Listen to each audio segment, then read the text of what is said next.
¿Qué tal, queridos amigos? El gusto de encontrarnos de nuevo aquí para charlar y para compartir un montón de data que nos interesa y que nos va a ir sorprendiendo. Sobre todo con la visita de hoy, con Fernando Forgioni, quien está con nosotros. Él es docente, él es investigador, ha formado partes de grupos de trabajo con gente de diferentes nacionalidades, en realidad con especialistas de diferentes latitudes, referidas a una cuestión que nos atañe y que cada vez suena más, que es el cambio climático. Fernando, antes que nada, saludar y agradecerte la visita. Hola Daniel, muchas gracias. No, por favor, un placer.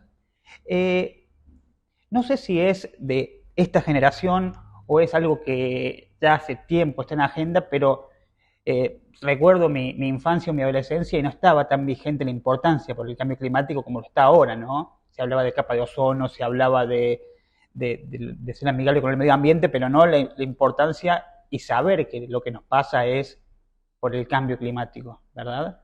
Sí, lo que pasa es que la agenda también fue cambiando un poco en la medida que fueron pasando cosas que nos fueron mostrando que la realidad no estaba tan lejos de lo que se decía, ¿no es cierto? En esta cuestión, cuando hablamos del clima, cuando hablamos del cambio climático, no hablamos meramente de la meteorología, hablamos de una serie de factores que van a confluir tanto en la Tierra como en los cielos, sin ir más lejos, ¿verdad? En realidad sí, o sea, el cambio climático en realidad es al revés. En realidad el cambio Bien, climático tiene que ver con la meteorología solamente.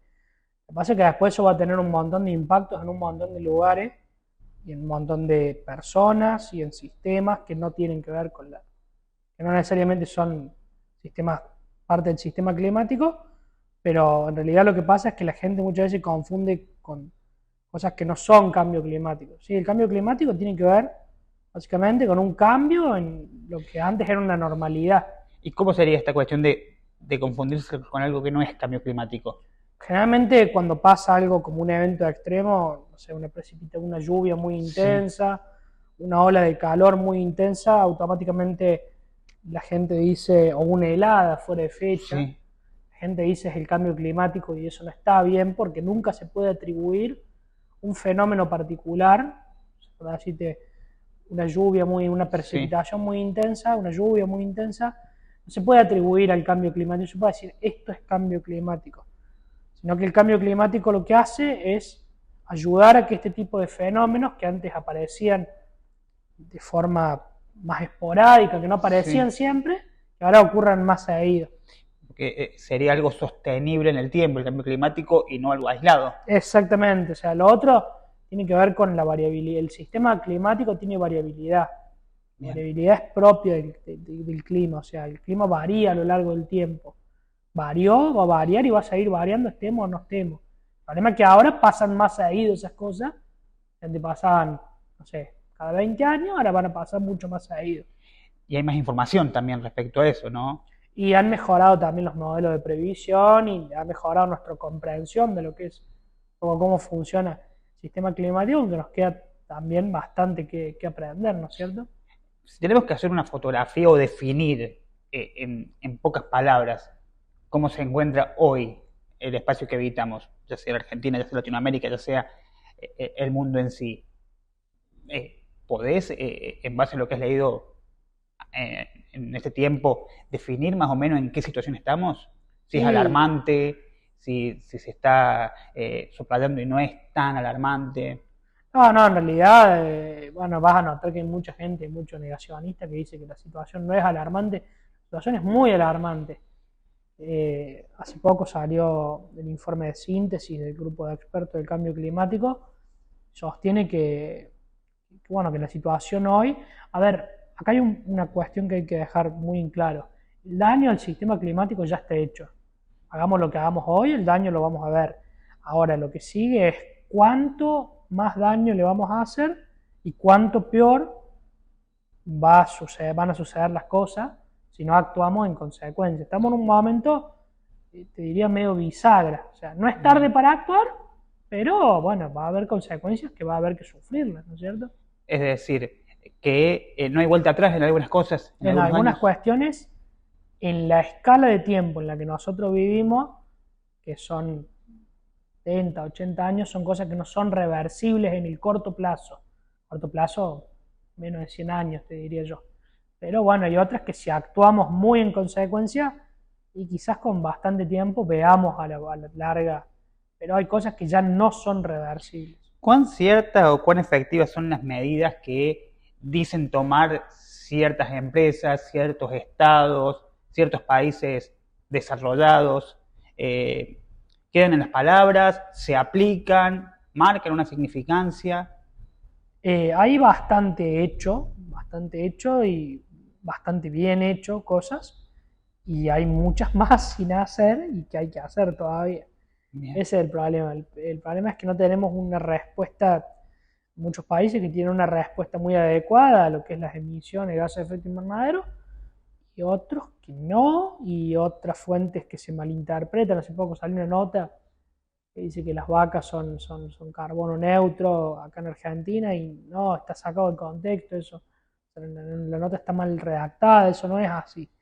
Entonces también hay mucho desinformación que provoca que las medidas que se toman no sean totalmente certeras. Explícame eso, porque de cierta manera se decía que el consumo de carnes rojas terminaba generando un daño al medio ambiente porque las vacas emitían gases que afectaban directamente.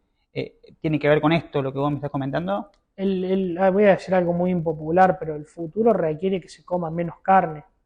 Yo particularmente no soy ni vegetariano ni vegano, pero sí me voy a tener que acostumbrar a consumir menos carne porque el ritmo de producción que tenemos es insostenible. O sea, el problema no es solamente las vacas, pobre vaca, la vaca no tiene la culpa. Sí. El problema es el sistema que tenemos, que es insostenible. O sea, no se puede sostener este modelo de consumo que tenemos, y el modelo de producción que tenemos no es sostenible. Vamos a tener que encontrar otro. Claro. Estuviste en diferentes países con actividades relacionadas a la Organización de las Naciones Unidas, ¿verdad? Sí, ¿Me puedes comentar algunos lugares donde estuviste? en Madrid, bueno, en España, en Inglaterra, estuve presente en 2 cumbres del clima, y bueno, eso me llevó a poder conocer otros países también, pero claro, justo coincidió con las 2 cumbres del clima, que una fue en Madrid en el 2019 y la otra fue no, 2019 no, 2020, disculpa. Bien. Y 2019, perdón, la pandemia me dejó, sí, fueron como 2 años que no Sí. sucedieron, ¿viste? Claro. Y la otra en 2021 en Inglaterra, sí, en Escocia. ¿Y qué actividades hiciste? Fui a participar de la cumbre de las Naciones Unidas, Sí. que es donde se debaten los acuerdos, esto que vos me estabas preguntando, si son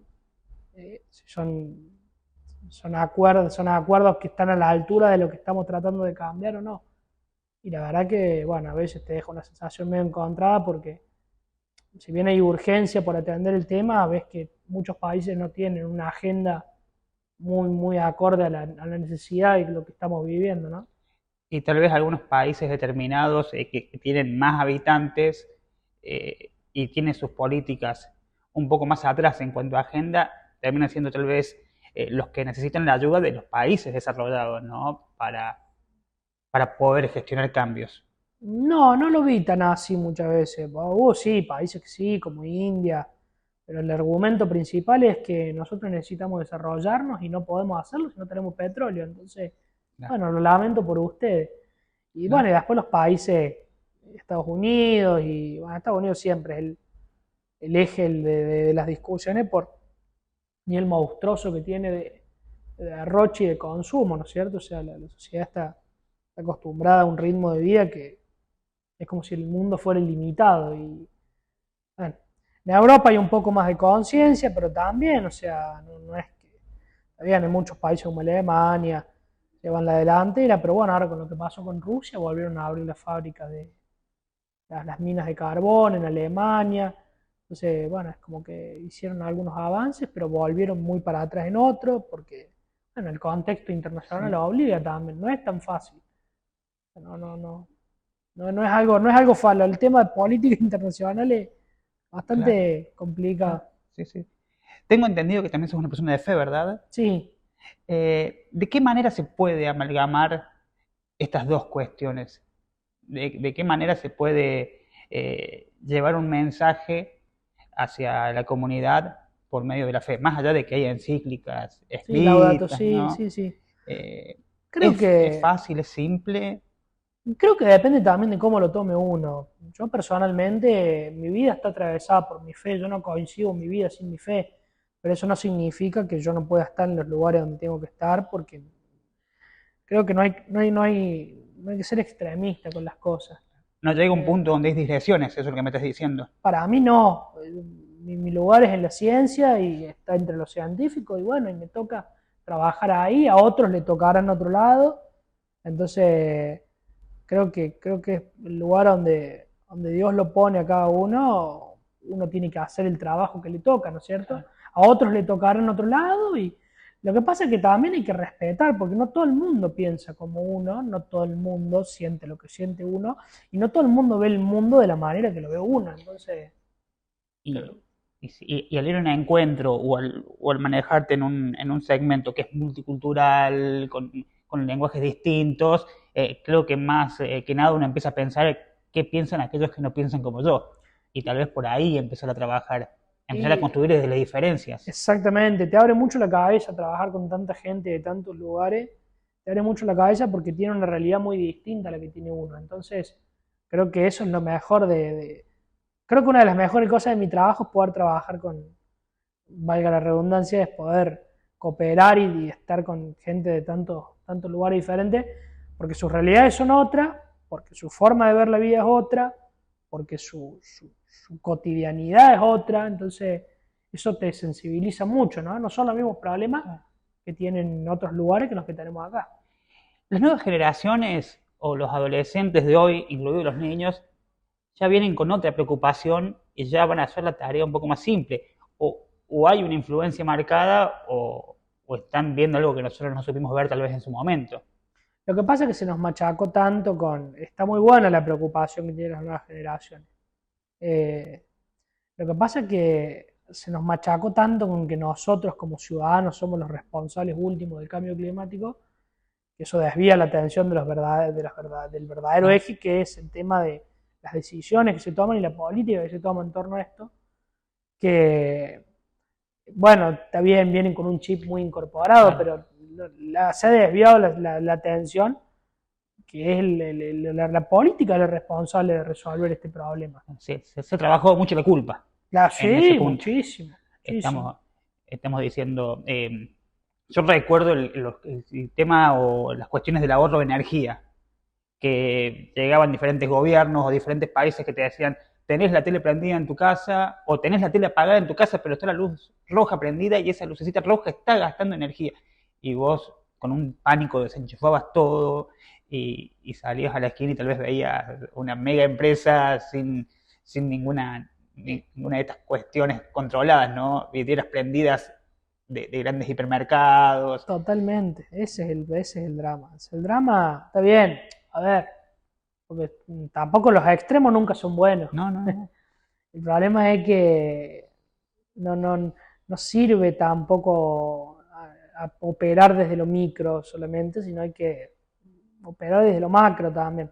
Está bien, uno tiene que ser el cambio que quiere ver en el Sí. mundo. Lo que pasa es que también eso tiene que ir acompañado de decisiones políticas y de cuestiones que tienen que ver con cosas que ya no están a nuestro alcance, como solamente pagar la tele, Claro. ¿no?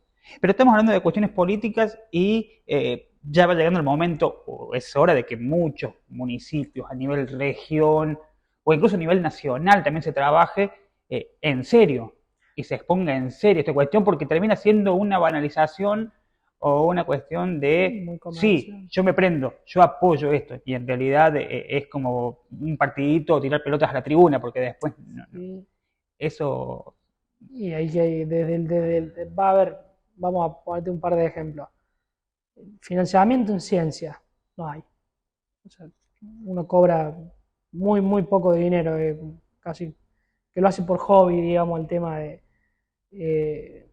cualquier país limítrofe, los salarios de cualquier científico son muchísimo mayores de los que tenemos hoy nosotros. Está bien, la situación del país es muy complicada, uno lo entiende, Pero bueno, inversión en ciencia y técnica no hay. Después también el tema de que no estamos tomando las medidas, vivimos como si las cosas fueran normales. Tuvimos Sí, la ola de calor de hace un tiempo, sí, tuvimos 9 olas de calor este verano.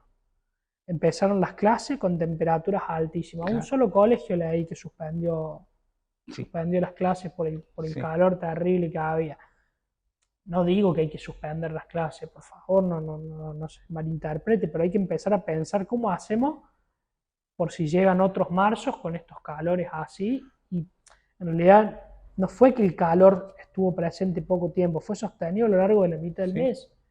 Entonces el problema no es que es un evento aislado que dura poco tiempo, sino que los eventos extremos duran cada vez más, son más recurrentes, son más intensos. Entonces hay que pensar en qué hacemos cuando pasan estas Y cosas. ahí se pone en jaque justamente la estructura, porque también, si bien el calor agobiante afecta directamente, el frío también lo hace. Sí, Y también puede suceder que haya bajas temperaturas. sí, de hecho no Eh, significa que no vaya a haber claro, más bajas temperaturas, eso es un mito, o bueno, sea, afecta a los dos extremos de la cola. claro. Bueno, justamente lo que se decía era eso. Hace más calor, el planeta está más caliente, vamos a tener menos frío este invierno. Ese era, Yo no te puedo dar no te puedo dar un pronóstico de lo que va a pasar. El pronóstico del tiempo no funciona así, el pronóstico meteorológico no funciona así. No te puedo decir lo que va a pasar el 1 de junio. claro, Pero sí te puedo decir que la tendencia es que el verano sea un poco más, el invierno sea un poco más cálido de lo que es lo normal para un invierno, pero no significa que el frío va a desaparecer. claro, En Estados Unidos, en todo el hemisferio norte, están con una ola de frío tremenda. claro. Entonces, ni tampoco significa matemáticamente que, claro, el verano fue súper Claro, espantoso, imagínate el invierno que vamos a tener. claro. No es un espejo tampoco. Pero, a ver, para pensar en esa estructura que en primer punto tiene que ver con la escuela, al ser un lugar de encuentro de diferentes escalafones sociales, edades, personas involucradas, también hay que pensarlo en un montón de niveles a nivel de política, ¿no? Porque el mismo calor que estaba padeciendo un chico en la escuela lo estaba padeciendo una persona tal vez resfriada en un hospital público, o lo estaba padeciendo una persona mayor que estaba haciendo la exención de sus impuestos en la municipalidad, o una persona en su casa. Sí, Eh, yo tenía un familiar, de hecho yo tenía un familiar en internación y bueno, sufrimos muchísimo su salud, sufrimos muchísimo por los calores claro, agobiantes que hacían, o sea, afecta a todas las esferas, no solamente, puse claro. las escuelas porque No, era sí, sí, sí, pero digo un que hay que, ejemplo muy, pero digo que hay que repensar todo, todo, incluso los domicilios de las personas, ¿sí? porque hay una cuestión de romantizar el calor o el frío, cuando en realidad eso depende de amo el calor porque tengo las condiciones para vivir con alta temperatura dentro de mi casa, refrigerado, o amo el frío porque tengo las condiciones para estar abrigado dentro de mi hogar. Es una cuestión tal vez un poco, Ficticia. y sí, poco empática. Sí, está buenísima la analogía que decís, porque sí, sí, tal cual. O sea, frío es muy lindo, yo no lo tengo que sufrir y el calor también. Entonces, sí, sí hay que repensar muchas cosas. La verdad que yo no me dedico a la parte de adaptación, Claro, pero sí, sí, sí. la gente que estudia esa parte tiene un arduo camino por delante. Bueno, y también ahí está la cuestión de coordinar con los gobiernos para terminar de realizar esas cosas, ¿no es cierto? Claro. Pero sí, tiene que ver más con la cuestión de desarrollo social seguramente, con un montón, con un encuentro multifactorial. Sí, sí, Pero ese es, es el problema. pero es importante que esté la representatividad de los especialistas en esto sentados en esa mesa. Sí, sí, hay gente que yo por mi parte me dedico a estudiar por qué ocurre el cambio Sí, climático. Pero hay mucha gente especialista en la parte de adaptación al cambio claro, climático, verdaderos especialistas, y sí tienen que estar en la mesa. Sí, sí, sí, claro. es muy adecuado lo que decís. Vos sos especialista en cambio climático, pero no te dedicás al pronóstico del tiempo. No, me parece una falta de respeto eso. Claro, Me parece una falta de respeto porque hay mucho aficionado a la meteorología que emite pronóstico y eso es totalmente, una total y, y sí, total, no me sale otra palabra para no decir una mala palabra, no, no, pero no, sí, pero es una falta de respeto al Servicio Meteorológico Nacional y a los meteorólogos sinópticos que trabajan ahí, que son gente especialista, gente idónea en hacer el pronóstico del tiempo. es decir, no es tan simple o no se puede hacer como un hobby. No, para nada. La meteorología es una rama de la física. Nosotros estudiamos nosotros estudiamos el sistema climático mediante el uso de matemática y física, Bien. de herramientas matemáticas y física. Y hacer un pronóstico no es mirar un modelito o un radar. Han pasado cosas que han dejado gente sin nada por pronósticos de aficionados o de entidades que no están capacitadas a realizar pronósticos. Lo que pasa es que la gente desconoce esto. Claro. Y bueno, también es un poco culpa nuestra por no darlo a conocer, pero yo jamás he hecho pronósticos porque no es mi área. Claro. Se llama meteorología sinóptica, que es la que comprende entre los 0 y los 14 días. Yo me dedico a otra escala de tiempo, que es la escala climática. Bien. La escala climática es la que va de 3 meses en adelante. Igual, en esta etapa o en esta ola de calor que terminó hace muy poquito, no se salvó ningún meteorólogo porque vos veías las redes sociales o los veías ellos mismos y los aficionados lo padecieron más porque había un enojo, una calentura, valga la redundancia, a nivel social, en donde algunos decían que le mandaban hasta privados insultándolos, ¿me entendés? Como decía. No, es que no había forma, o sea, uno tiene que entender que trabajar con modelos meteorológicos es muy complicado. Y segundo, era una cosa que no se terminaba nunca. Nosotros veíamos y decíamos, porque claro, uno no puede pronosticar. Cuando uno hace un pronóstico del tiempo, los modelos sí le dan a 15 días. Lo que pasa es que uno, mientras más se aleja de las condiciones iniciales, más difícil es el pronóstico a largo plazo, porque las condiciones de la atmósfera es muy caótica. Entonces hay tanta cantidad de factores que interactúan que, bueno, el pronóstico a 72 horas hoy por hoy es 99%, Sí. o 99% de fiabilidad. Lo que pasa es que uno más se aleja y bueno, más difícil es tener un grado de certeza, ¿no es cierto? Hay más incertidumbre. Lo que pasa es que nosotros veíamos los mapas, las salidas de los modelos y decíamos, no puede ser, no puede ser, no puede ser, no puede ser. No lo podíamos creer nosotros tampoco, o sea, no se terminaba. Pero entonces no es tan fácil de decir, bueno, me pongo una instalación, me pongo un equipo para la cuestión meteorológica en el techo de mi casa y ya con eso empiezo a tirar data. No, es una total falta de respeto eso. Y bueno, hay mucha gente que se toma la licencia de hablar, entonces me parece que es una total falta de respeto. Sí reconozco el trabajo de gente que replica lo que hace el servicio. Para eso está el servicio meteorológico.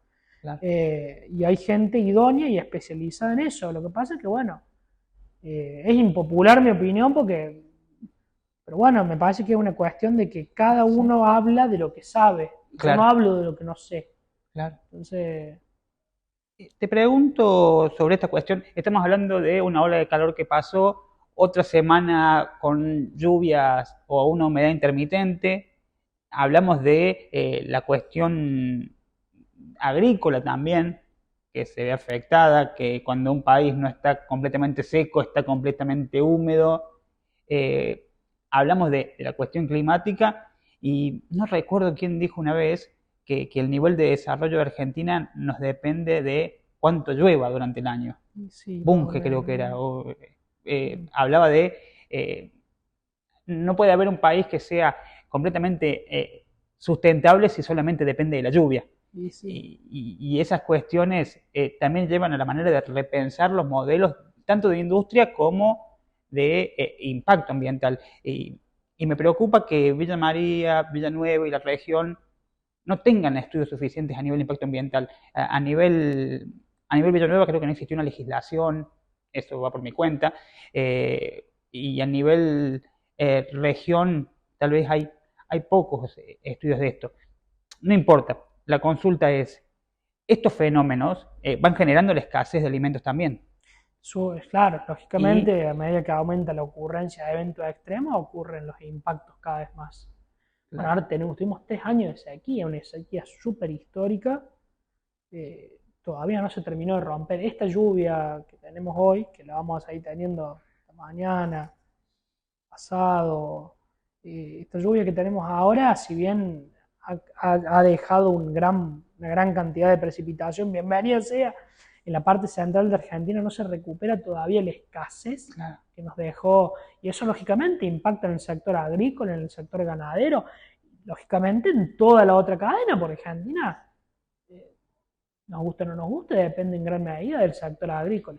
¿Y qué sorpresas? Porque hablamos o planteamos una cuestión bastante pesimista en todo esto. Hablamos como si estuviéramos derrotados, ¿no? En algún caso vos me decís que no, que estamos a tiempo y todo esto.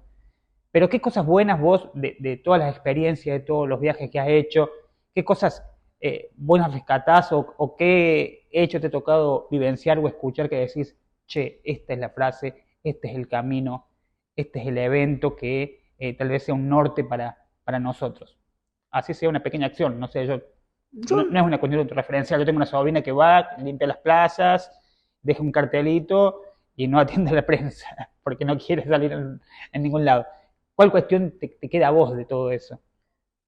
Creo que sí, está bueno lo que decís porque la gente por ahí puede pensar que estamos derrotados. No, no estamos derrotados, no se terminó todo. Hay que ser realista, ¿no? Vamos a ver, hay Bien. daños que sí, están hechos y bueno, ya se hicieron. O sea, no sirve llorar sobre la leche derramada, Sí, hay sí, que sí, sí. mirar para adelante y decir, bueno, a ver cómo puedo. Mira, cada vez que nos reunimos con expertos de otros lugares o ver que hay gente que le apasiona el tema y que está dispuesta a seguir presionando para que las cosas se hagan bien, creo que es el mejor aliciente que uno puede tener, ¿no es cierto? El mejor combustible que uno puede tener. Personalmente a mí lo que me hace seguir adelante con todo esto es ver eso, ver que hay una comunidad Bien. científica comprometida y hay gente que realmente te inspira con lo que hace. Gente Claro, que con muy poco hace mucho, gente que en todas las áreas, te digo, no claro. solamente como vos me contabas de esta sobrina tuya que hace eso. Bueno, y hay gente que aporta su granito de arena, que es un montón, y eso inspira. A mí, por ejemplo, cuando escucho ese tipo de cosas, me dan ganas de continuar, ¿no es cierto? Claro. A mí me fascina lo que hago, me fascina estudiar el clima, me fascina estudiar las causas por las que... Pero a veces también uno se cansa de esto, ¿no? Claro. Porque, bueno, tiene muy poco incentivo monetario, porque le cansa también la red o la competencia o el sistema mismo. El sistema también es muy cruel, pero creo que son estas pequeñas cosas que uno ve todos los días, que es lo que lo ayuda a uno. La clave es esa, para mí siempre fue esa, sorprenderme de las pequeñas cosas para poder salir adelante. Y a nivel que uno va aumentando en escalones en cuanto a conocimiento, en cuanto a pares, en cuanto al saber mismo, las teorías conspirativas, conspiranoicas, siguen permaneciendo, siguen ocupando un lugar, porque hay muchos negacionistas, como vos decías al principio. Eso también llega a un campo político, por ejemplo, Sí. llega no sé, a un secretario a nivel nacional del país más pequeño o el más grande que diga, me parece que no es así, me parece que hay una conspiración, me parece que hay una demonización de nuestros estados, también permanece. Sí, Trump, el ejemplo claro, y Bolsonaro, otro ejemplo, o sea, llega hasta las más altísimas. Y vos decís, no, la evidencia está acá, o sea, yo personalmente no discuto más con los negacionistas porque eh, no tiene sentido, o sea, vos no vas a cambiar su forma de pensar, ellos no la van a cambiar, entonces, viste, la evidencia está, ¿viste? Uno trata de ponerla a disposición de todo, de ser lo más claro posible, pero a mí si no me preguntan yo no Claro. contesto, ya no me gusta por ahí ir defendiendo algo, pero para mí ya es innegable, pero bueno, evidentemente hay gente que no lo ve Claro, bueno, así. pero sería el punto de poner en debate algo exacto o algo matemático, ¿no? Vos me decís 1 más 1 es 2 y yo te digo, esa es tu opinión. Sí, Entonces es muy... hay cosas que... Lo que pasa es que también en la meteorología hay algunas cosas que no se trabajan de la forma que todo está. En meteorología no se trabaja con certezas absolutas de nada, entonces te dicen, ah, no, sí, pero dicen que el porcentaje de certeza, pese que la gente no entiende lo complicado que es trabajar. Ayer leí en Twitter uno que decía, el IPCC nos dijo que el grupo de expertos del cambio climático no dijo que el cambio climático es provocado por el hombre, dijo que hay un alto consenso de que es provocado por el hombre y se agarran de eso. Claro. Bueno, pero si están tantos países y hay presiones políticas que no puede poner uno es innegable. En realidad dice eso, que el informe Sí. es innegable que la influencia humana ha alterado el clima. Pero bueno, ¿viste? ¿Qué querés hacerle? Sí, sí, sí, ¿viste? Eh, a ver, yo respeto su forma de ver Sí. las cosas. O sea, ellos ven el mundo como que no existe el cambio climático y como que, y bueno, ¿viste? Es su opinión. O sea, si ellos no quieren, si ellos quieren ignorar la verdad, bueno, ¿viste? Eso ya es cosa de ellos. Hay una cuestión como la película No miren arriba. Ay, sí, tal cual. Vos Como, sabés que hay una frase que decimos nosotros siempre, como científico del clima, me levanto todos los días en Don't Look Up, o sea, todos los días me levanto en esa película, todos los días me despierto en esa película, y sí, es así. Fernando, gracias por tu tiempo. No, por favor, gracias a usted. Fernando Forgioni, docente e investigador, integrante de varios equipos de especialistas que se abocan al cambio climático con nosotros. Seguimos.